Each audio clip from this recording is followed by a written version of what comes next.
This afternoon's discussion with a case analysis of the film Jaws. So, where does our group want to start?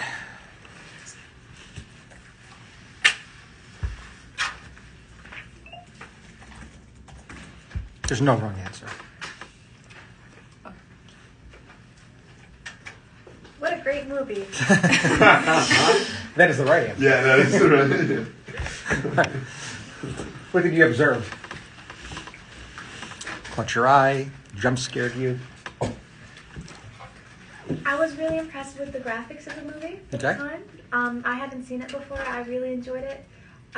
Watching it though, my first impression of what it could possibly be, I was like, like group panic, group psychosis, something along like a mass kind of like panic situation. But maybe some people had some other ideas.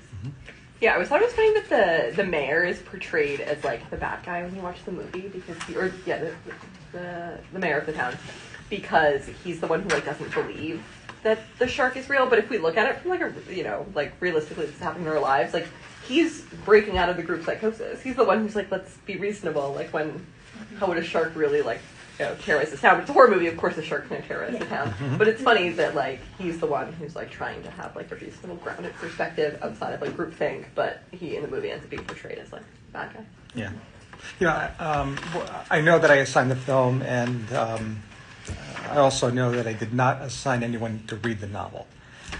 But in the novel, he owes local mafia a lot of money. So he cannot afford to close things down. I want to say it's due to gambling, and even if it's not, I'm going to say, I like it. because this might lend to a discussion of gambling disorder, previously known as pathological gambling. Very brief background. This condition was published prior to 2013 in a chapter in the DSM titled The Impulse Control Disorders. And it was thought to have an overlap with conditions like kleptomania, pyromania, and even trichotillomania. The DSM in 2013, that is the APA, in 2013 took that chapter and revised it. It included a couple of conditions that are child, adolescent, and onset. But it also removed a couple of conditions with, for example, trichotillomania now being published in the Obsessive Compulsive and Related Disorder chapter of the DSM, and pathological gambling now referred to as gambling disorder in the addiction disorder chapter. Right? When it comes to gambling disorder, how do we differentiate this from someone who has a professional gambler? If they're like going to their savings and like making these like big mortgaging their house, those kind of things. Mm-hmm. If they try to quit but they're unable to and they keep on going. Yeah, and what you're doing is you're telling me criteria that are part of addiction, and you're both exactly right. If you're the DSM diagnosis, it's exactly that, which is why the APA took it out of the impulse control disorder chapter and put it in its rightful place as an addiction disorder, specifically a non-substance related addiction, for which really right now there are two per the APA. One is in the chapter, the other one I think is in an appendix, but ready to be moved into the same chapter. What is the other illness? That is it's considered an addiction disorder, but non-substance related. Sexual illness? That's probably in discussion, but no. Could it be like thrill seeking, like they're like trying to chase adrenaline? Thrill seeking, not quite. No. Internet gaming disorder. Yeah. What is that in the DSM? And I know that we're not going to show anybody, but I could tell you half my class just had their eyes dart to the floor. Yep. So the two conditions that we would look at that are addictive disorders but non-substance related, right? And that might be the mayor. Maybe the mayor. Panic. A lot of panic in this movie. Lot to talk about here. We're going to get into this, I think, in a bit more detail at 4 o'clock. And we're going to break the rules of Fright Club. So just to restate what the rules are, when we bring movies to analysis in this venue, in this forum, we do not talk about antisocial personality disorder. This didactic is primarily horror-based. Every horror movie depicts antisocial personality. If my clerks heard this for 4 consecutive Thursdays, it's not preparing them well for their shelf exam. We need a much more diverse discussion. So we're not allowed to say, we're not allowed to talk about antisocial personality. We're not allowed to talk about shared psychotic disorder, previous name of an illness in which I think we're getting to hear mass hysteria, quote unquote. And that's because a lot of our horror movies have the final girl trope, right? It's the protagonist that has something happen to them, tells people that there is something in their closet, something under their bed, something haunting their house, etc. Nobody believes them until it's too late, right? Shared psychotic disorder. Almost every horror movie incorporates some aspect of that trope. Therefore, every horror movie can be discussed as a fictional case of shared psychotic disorder. We will not take the easy road and talk about shared psychotic disorder. And then finally, we're not going to talk about post-traumatic stress disorder. There's trauma in every horror movie. And therefore, there is the negative sequelae of horror in every horror movie. So we're not allowed to say PTSD. We are going to break that third and final rule of Fright Club today because arguably there's no better movie to teach PTSD than Jaws. Right? I think as a clinical pearl, you probably won't see this on the shelf exam, but as a clinical pearl, it's very hard to distinguish panic disorder from post-traumatic stress disorder because physiologic reactivity is both panic and a diagnostic criterion of PTSD. So there's significant overlap there. So when I heard the P word, it reminded me that this is the one movie that we are allowing ourselves to talk about post-traumatic stress, which, of course, as soon as you understand this, you would look into what character might we be talking about, and then further investigation, whether or not that character had a traumatic event in which they experienced real or threatened death. So which character are we talking about?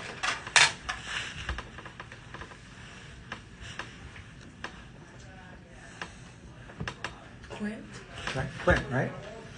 So let's talk about Captain Quint. Analysis of Captain Quint. Is there an event in which he experienced real or threatened death? Yes. Yes, right, 1945. Right? I want to say the date is July 30, when his ship gets hit, and he goes into the water of about 1,100 men, and only about 300 come out, and he's one of them. He makes a comment, "I'll never wear a life jacket again." And then we could look at other aspects of post-traumatic stress disorder and see if it fits. Now, there are 4 criteria sets. One criteria set's avoidance criteria. And I think at first glance, this does not appear to fit. I mean, he's a local fisherman. Doesn't make much sense. How can we make sense of this? There's definitely a few things in this movie that allow us to say that Quint's most likely diagnosis is in fact PTSD, despite the fact that he's a fisherman, after having that event occur in 1945. Like staying with avoidance, like not moving on to the other criteria? Correct. Okay. He hates big sharks. He does hate sharks. Yep, he absolutely does. He saw a loved one die? He Saw a loved one die? He saw, yeah. I forgot Herbie. I forgot his name. Yeah.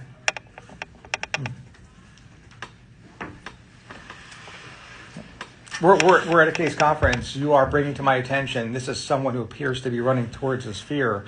That is literally the exact opposite of running away from it, avoiding it. He does not appear to fit the avoidance criteria, but I'm going to tell you that he does. Does he have like decreased memory of the events? It doesn't sound like it. Yeah, it doesn't sound like it. So there's a couple things going on here. And we're going to get at defense mechanisms. What is the defense mechanism that results in an individual being the textbook case and avoiding in this case, it will be the ocean or sharks? Avoidance. That's a defense mechanism. Right? That was a trick question. On the other hand, an individual can incorporate an alternative defense so that the behavior looks drastically different, if not opposite. Reaction formula? That's it. Yeah. That's it, the secondary defense here. And it results in people thrill-seeking, running towards their fear. So you would still count that as a I would. slip. Okay. Yeah, I would. Yeah, especially if they fit criteria Right. with a traumatic event. Right. Now, I mean, in a vacuum, no. Mm-hmm. No, but With the other. yeah. Yeah. And then there's another idea here, and it's called undoing. Right? This idea, this mental exercise, where an individual believes that their actions can somehow overturn that prior trauma. And they can work through it that way, undoing. There is ample evidence in this movie that is an unconscious defense in Captain Quint. What scene am I referring to? This is where you have to actually put on your psychiatry hat and watching a movie and watch it, experience it in a totally different way than a quote-unquote normal person. When are we first introduced to the three men together? Remember that scene? This when they're all like talking about what happened and Where are they? in that like they look like a classroom. I don't know if there's like a chalkboard in the back where the shark is being drawn. And immediately following that, what happens? Remember? When the three of them are together, to come up with their plan. I just like remember that they're discussing like the bounty for getting the shark. Mm-hmm. Yep. They're in Quinn's cabin. Right. And as they're talking together, I think he gives Brody, I think, what is moonshine? Yeah, it's Right. something. Yeah. Yeah. Did you pay attention about what? Spit it out. You spit it out. Do you observe the surroundings? Were you a mental detective? What is covering almost every inch of square space on those walls? No? Jawbones. Oh yeah, because he boiled the jawbones. Jawbones. Right? That's undoing. And he realizes that, quantifiably, he's never going to be able to undo what happened to him in 1945. But now that this monster has come to the shores of Amity Island, qualifiably, if he could kill the monster, if he could kill the biggest one, then that'll do it. Numbers won't get him there. Otherwise, he would have been cured by now, given the number of jawbones that are on his wall. Even that in front of the ship too. That I Yeah. remember. Yeah. Matter of fact, this is then validated as a working kind of hypothesis on the boat when they spot it for the first time, because it's Hooper that identifies as the 20-footer. The very next line is out of Quint's mouth. Yeah, it has to be. And if Hooper had said 25, guess what Quint would have said? 30. Yeah, this has got to be the big one, right? This has got to be his white whale, if you will, right? Undoing, right? So largely due to undoing, and especially of reaction information, I do feel that he fulfills the avoidance criteria of post-traumatic stress disorder. Is there any other evidence that Captain Quint has PTSD? And the hint here is there any evidence that he is enduring significant anxiety?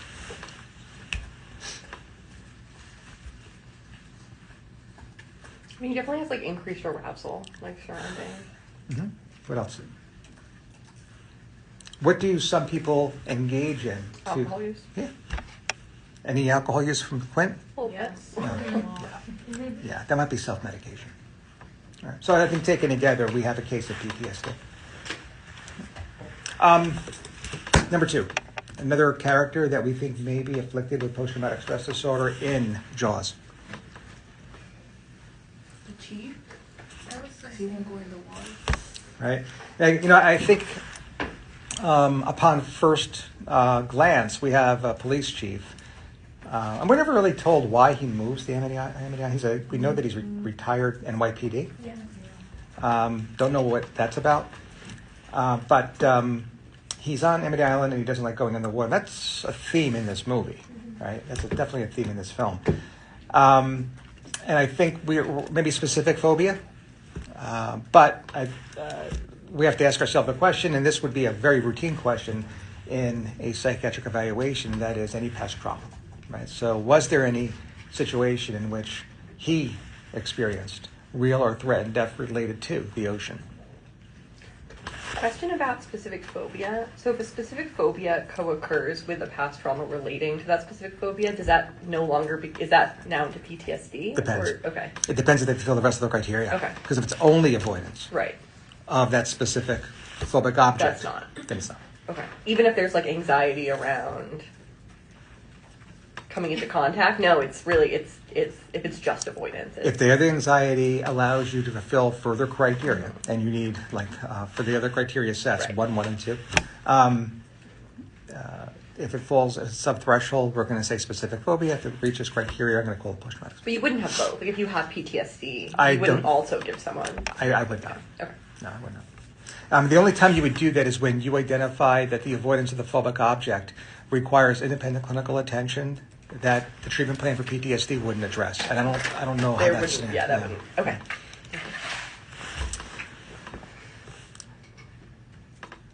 So, okay.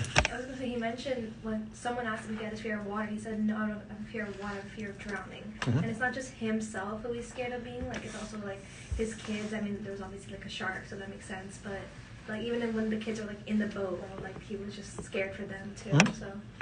Mhm. I think there's about a 100% chance that if this were a diagnostic interview, we would ask Sheriff Brody, was there a near drowning incident? Because he does use the D word. However, there's another very brief scene in this movie to suggest that he may have nearly drowned, and that near drowning incident may have been due to a shark. Do you recall when they're on the boat together, and they're drunk, and it's about a minute prior to their getting rammed?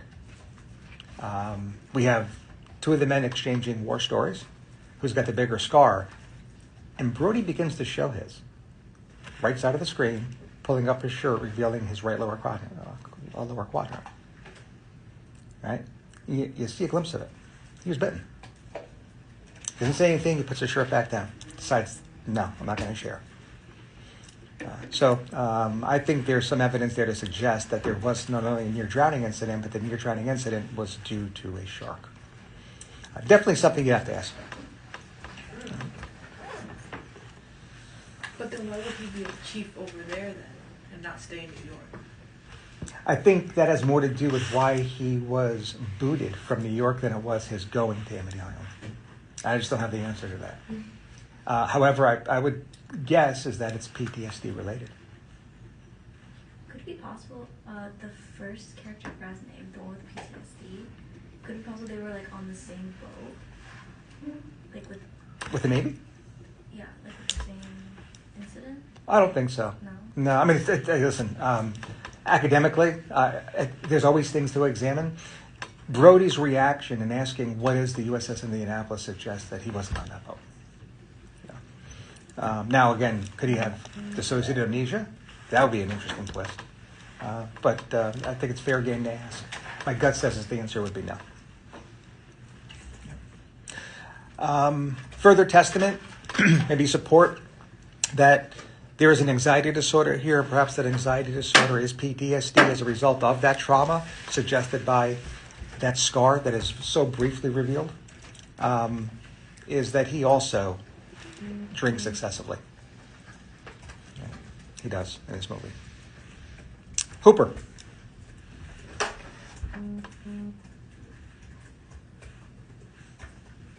Is there a traumatic event?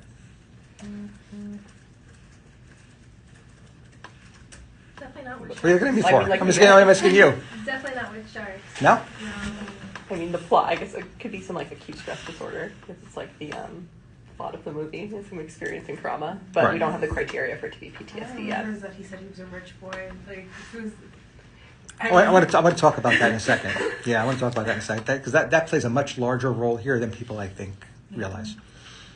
There's absolutely a traumatic event. You guys didn't catch it? It happens around the dinner table when Ellen asks, "Oh, I hear you're into sharks, or you're in sharks." Oh, what's it? No, not the stingray, right? Hmm? We got like stung by the stingray. No, that was later. I got attacked by a thresher. Oh yeah. Yeah. He had to dive into the water, swim to shore, and I think his own words were he watched the shark eat his bone, and I think he used the word terrified. And by the way, he also offers, and I've been fascinated with sharks ever since. What's that about? We have him more in, as far as the psychological processing of the traumatic event, in Brody's realm than we do Quint's realm rather than Brody here. It's called sublimation. Right? He's been fascinated with sharks. He's made a living studying sharks. The artistic expression, including life's work, of an inner conflict is sublimation. So not only do I think these three characters, the three main characters other than the shark itself, in Jaws, all have post-traumatic stress disorder. All have manifestations of PTSD that are varied, largely due to their incorporating different defenses and defense mechanisms. One is straightforward avoidance. That's Brody, and that's textbook. But the other two, while they also have PTSD, have the cathexis or expression of that post-traumatic stress much differently. One, I think, is reaction formation. The other one is sublimation. Questions about any of our three characters? Do you think the chief is like passing down his fear to his children? Mm-hmm. Oh, yeah. I think Ellen tells him. I'm surprised he even gets in a boat after what you put him through yesterday. I'm going to paraphrase. But yeah, she even brings that to his attention. Yeah. Mm-hmm. Other observations about these three characters?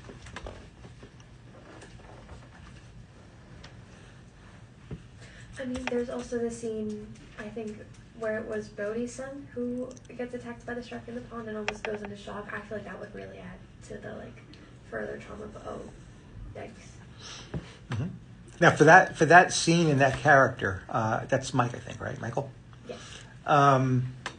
Let's go to the estuary and that beach. We're told that he's in shock. So what's really going on? Any of my interns, any of my medical students on that beach would not tell me the same thing, right? What would you tell me? Panic attack.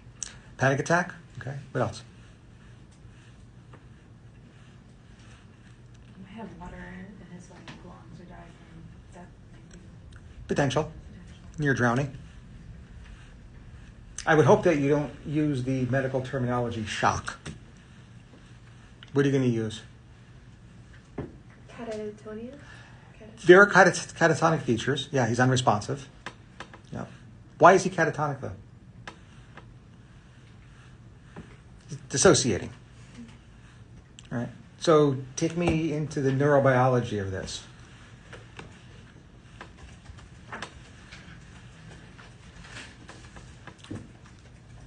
More so my medical students than my interns.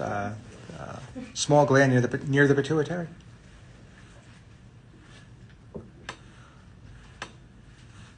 What's the function of the hypothalamus? Now, I don't expect you to talk about this on the beach. You clear that beach faster than Brody ringing that bell, right? But this is the academic discussion of what's happening to Michael Brody on that beach when he's in quote-unquote shock. He's dissociating. He's demonstrating for us a hypothalamic function, right? What is it? Increased cortisol, really? Right? What are the primary functions of the hypothalamic gland? It's homeostasis. Okay, more simplified. Hormone, the HPA axis. What are the three Fs? Fight, flight, freeze. Oh. Right. I don't see. Of course, he tried to flight. Right. He tried to get the heck out of the water. Right. He wasn't going to fight much. Again, it sounds like it's a 25-footer. And now he's freezing. Right. He's frozen / dissociating. That's the hypothalamic response here. He comes into the ER. What are some of the things you're going to do for him once you realize that his vital signs are stable?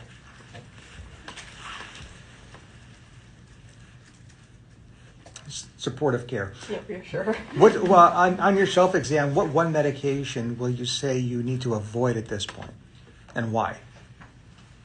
Why do we avoid benzodiazepines in this situation? Especially if we were demonstrating signs of panic.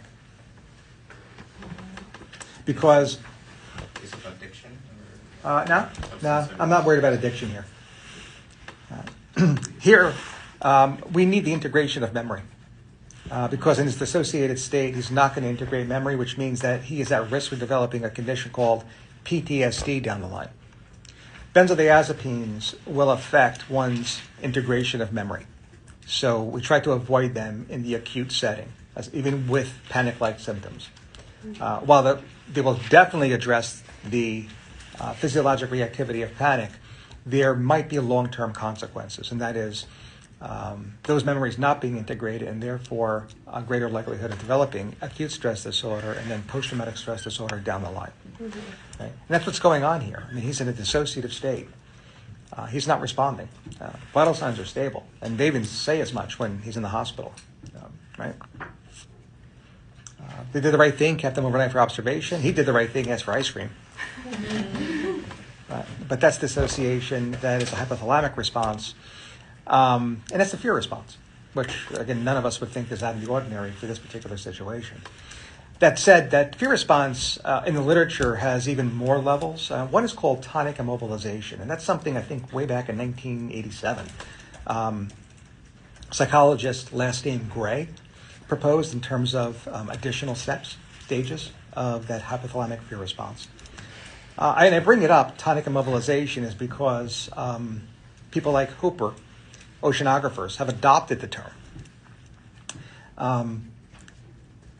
Anybody here watch Shark Week? So give me an example of tonic immobilization in a shark, that animal model. So when a shark is turned over on its dorsum, it goes into a state of tonic immobilization, quote-unquote shock. Now, for smaller fish, not a big deal, but for larger fish, they can actually suffocate. So, the shark then becomes an animal model for PTSD states. Matter of fact, Shark Week, CSF from sharks in that tonically immobile state have been assessed, studied, and there do seem to be higher serotonin and naturally occurring endorphin levels. So it's consistent with what we experience as part of that hypothalamic response in humans. Okay? Shock or dissociation, tonic immobilization. So not only do we have 3 men afflicted with post-traumatic stress disorder, we have the 4th character in this movie, I think we'll name him Bruce, providing the animal model for the dissociative state that confers risk for developing the very condition the 3 men have. Am I convincing you that Jaws is the best movie to watch with regard to discussion of PT? I don't want to touch the iceberg with this. This is the tip of that iceberg. But is it like really your old-time favorite movie? This time of year, it is really my all-time favorite movie. This time of year. Yes, you cannot possibly celebrate July 4th weekend without watching Jaws. I'm going to stand by that. Oh yeah. I'm probably not getting in the water. Well, that's the other thing, too, about this movie, and less so for the shelf exam, but certainly psychologically relevant, is that similar to Alfred Hitchcock's Psycho, there may not have been another film that has changed the culture of in this case, beachgoers. People after they watched Psycho did not take showers for a long time. I think they took baths. They didn't stay dirty. Right? By the way, I was not born in 1960, so I heard this from my parents. Right? I knew you guys were going with that. No. Nobody went to the beach. I mean, our tourism industry, especially in New Jersey, like absolutely tanked. Right? It took some time to recover. That's how culturally relevant this movie was. All right. Other observations. Jaws.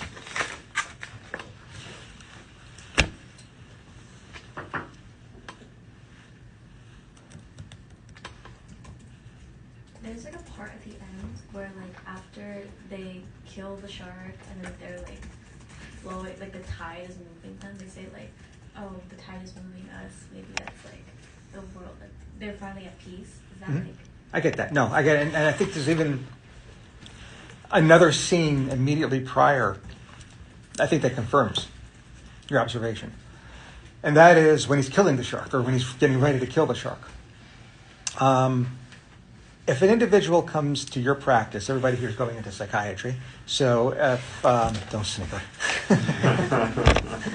I tried to sneak that by you. Somebody comes to your practice and they have significant anxiety, maybe phobic avoidance. Maybe that phobic avoidance is due to specific phobia versus PTSD. Doesn't matter. You want to hopefully initially avoid medication, right? You're going to avoid and resist the temptation to reach into your e-script, and maybe employ some behavioral methods. What are some behavioral methods you can review with your patient so that they can overcome their anxiety, often referred to as desensitization exercises? Try to keep them from avoiding the situation, like, and then slowly look up to like going to be in there. I'm thinking of like a train scenario. If someone's in a train accident, like be around signs of a train, go to a train station, slowly get there. Graded exposure. Yeah.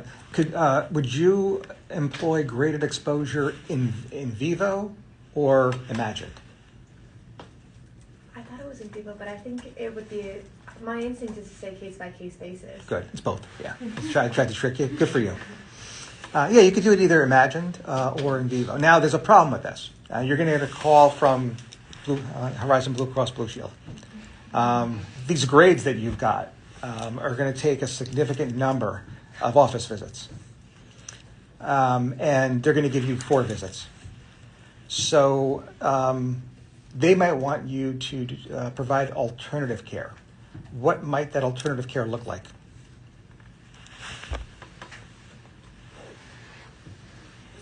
Maybe like make them listen to like noises of the train, like. Still going to take time. Yeah. Because what I'm hearing is that, fine, you went from step 1, step 2, step 3 would be hearing noises, and now you're just going to start at step 3. They're going to say, "Oh, I'm sorry." Make them do like at-home exposure response prevention, like ERP, You could do that. Mm-hmm. like a journal. Yeah, you could do that. Mm-hmm. Yeah. Another option would be just to get them on a train today. Right? Yeah. Oh, yeah. That's exactly right. And I love the fact that psychologists named it that, because that's exactly what we see happen on this boat. Right? We have it quite literally, thanks largely to Quinn, that this boat is flooded. And we have it psychologically, in that given this man who has a fear of the water is on that boat that is sinking, he is flooded psychologically. So, and then, yes, the tide minutes after is a further metaphor that he is on his road to recovery because of the flooding that occurred just the scene or two prior. I think now, because we're talking about it, I'm also thinking about the scene where they both like meet each other after they killed the shark, right? And I think Cooper asked like Quint, is like he alive or not? And he's like, no, but like they don't mourn, and I can't tell if it's just because they have to like move on and like get back to shore, or if it's because their PTSD is like they resolve something so traumatic that they're just happy for it. Yeah. Completely agree with you. I always took that one word line as very meaningful, and it's Brody's affect, like just simply listen now. He was smiling. Yeah. And I don't know the answer, but I do know that this is a wonderful prompt to talk about the mental status exam, and more specifically affect. So the mental status exam is a routine part of the physical exam.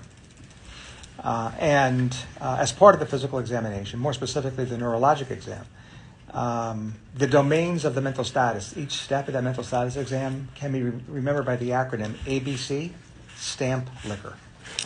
I didn't make that up. I did not make that up. That's actually brain calipers, and that's published. Right. The A in that acronym is affect. The M immediately following is mood. Right? And it's good that it works out that way, because affect and mood are often discussed simultaneously. When we provide that MSE to a patient at bedside, we will often ask them if they could, with one word, describe how they're feeling. Which one word would they use? And whatever they respond should be put in quotes and documented as the patient's mood. Right. On the other hand, we need to also document affect. And for affect, there are 5 domains. One of them, the first one, is the type, which is our adjective and how we would describe the patient's mood. Right? So euthymic, dysphoric, irritable, anxious are probably the four most common examples to the type of affect. What are the guesses as to the other four domains of affect?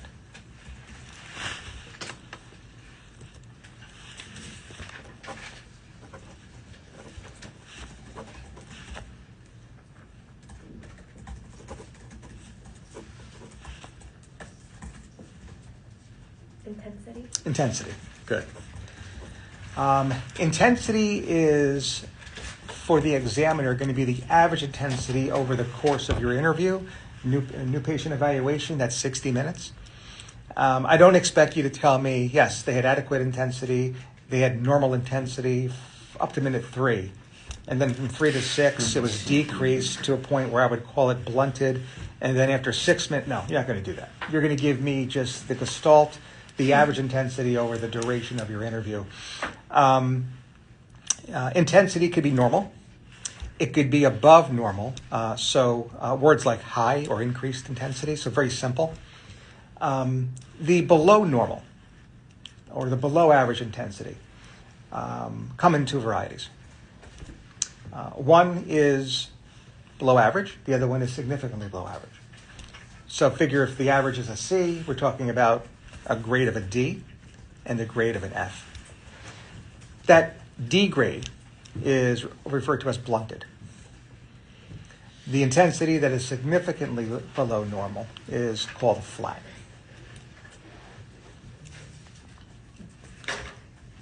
So we have type and we have intensity. 3 more. Range. Good. The ranges are the peaks and the lows over the course. So think of it as a sine wave. Okay? A person's not going to have the same exact intensity for 60 straight minutes. They're going to have peaks and they're going to have troughs. To the extent that their peak approaches a trough or vice versa, that's called constricted. Restricted is often used as well, so constricted, restricted, interchangeable terms. But the idea here, if you could just think of a sine wave, when that peak and that trough approach the median, restricted or constricted. 2 more.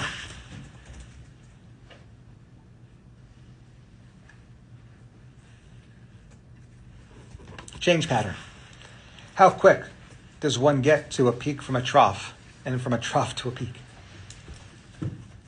If it's too slow, it's called over-controlled. If it's too rapid, we call it labile.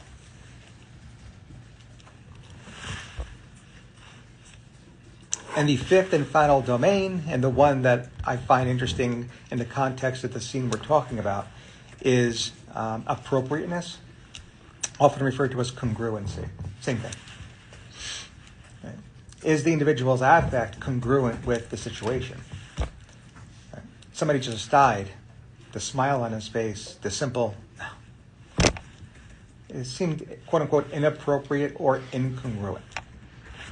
Could that be attributed to like the adrenaline rush, the high of it? Yeah, that brings up a major point to this, in that these findings on the mental status are not unlike any other physical exam findings. Right? In a vacuum, they're meaningless. Right? For anything that our patients tell us in the context of an MSc or otherwise, I think the clinician should always start out thinking it's completely normal. It's within normal range to have these deficits until it's not. So similar to other physical exam findings, findings on the mental status exam that are considered to be deficits need to be taken into proper context with other findings. And in this extraordinary situation, it would not be at all abnormal to have some incongruency with one's affect. I mean, what they just endured was extraordinary, so you're not ready to pathologize that one word. But we take note of it as a clinician. And again, in context with other findings, it might support a diagnosis or it may not.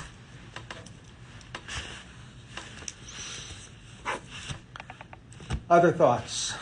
Jaws. I just have like a question. Have you guys ever used like VR, to help people get over their fears? VR, yeah, that's being used now. I don't know.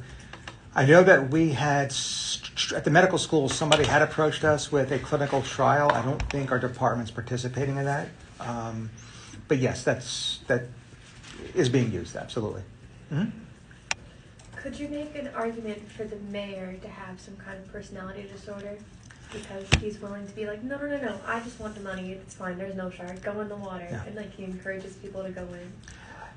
So yes and no. I think if you take information that is provided us in the novel, there's something there, and again, that might be pathological gambling. On the other hand, I think the initial answer always needs to be no, because as a clinician, you don't want to over-pathologize behavior, so anything a patient tells us is normal until it's not. He is a mayor. He has the livelihood of a lot of people on the island depending on him. It's what they voted for him to do. He is a public servant, and he has to serve the businesses and the other people on that island. And that's first and foremost in terms of who he is pertaining to his job. So that seems completely normal to me that he would not want to close the beaches.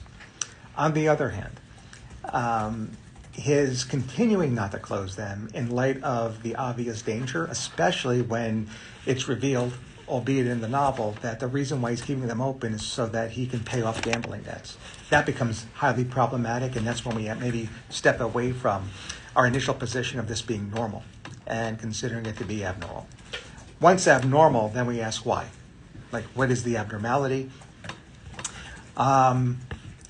Do we think he has a blatant disregard for and violation of others' rights? And if so, does that blatant disregard sidestep or avoid the 5 things that we discussed just this morning that a personality disorder would have to investigate and rule out in order to continue to rule in and consider a personality disorder, and then only then would we consider antisocial personality. So that would be the stepwise case formulation. I don't know the answers to that. I don't know. That make sense? Yes, thank you. Why doesn't he face as much as backlash as the chief? Like, why isn't he as hated for what's happening? I think he is. You think he is? I feel like for example, like when that lady smacked him, like why wasn't the mayor also getting smacked? No offense to the major. Well, remember, Brody even tells them it's on my authority. The mayor doesn't actually say, no, it's not, it's my authority.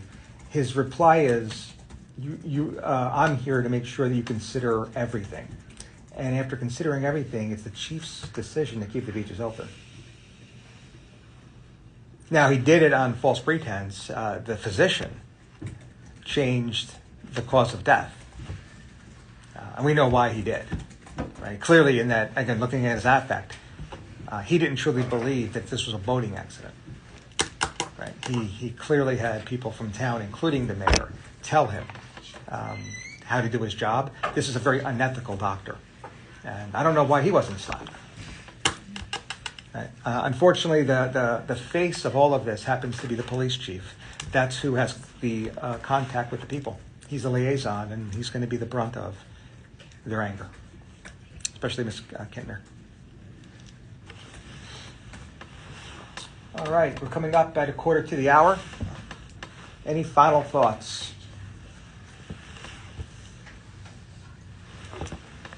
No, we're good here? All right, we'll leave it here. Much more to talk about at 4 o'clock, though. Believe it or not, I've got 2 PowerPoints to present to you on this. Yeah. So, yeah, it's going to be a fun Q&A. I will not let Jaws go. No. No, I'm excited because I'm still not sold. All right, we'll leave it there. We'll see everybody back next week. We will post.